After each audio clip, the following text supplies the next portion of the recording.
Hello everyone, আসসালামু আলাইকুম। Everything with page ও চ্যানেল থেকে আমি আদ্রিশা ঋতু। আর আমি কাইফা জান্নাত। আজকে আমরা দেখাবো কিভাবে হোমমেড স্যুপ তৈরি করা যায় ও স্যুপের উপকরণগুলো ফ্রিজে সংরক্ষণ করা যায়। খালামানি হোমমেড, তাহলে আমিও দেখতে চাই। আচ্ছা ঠিক আছে, দেখতে চাইলে এখানে দেখতে পারো। আচ্ছা, সয়া সস, কর্নফ্লাওয়ার, ভিনেগার ও পানি দিয়ে এটাকে আগে বয়েল করে নিব।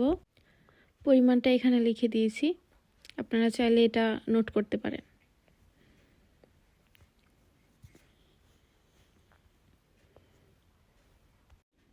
খালামানি এটা শরীরের জন্য খুব হেলদি।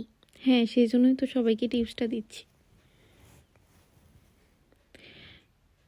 তারপর এটা সবটা একসাথে ব্লেন্ডার করে নিব।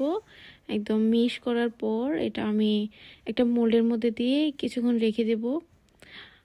শক্ত হয়ে গেলে এটা কেটে নিব, পিস পিস করে নিব।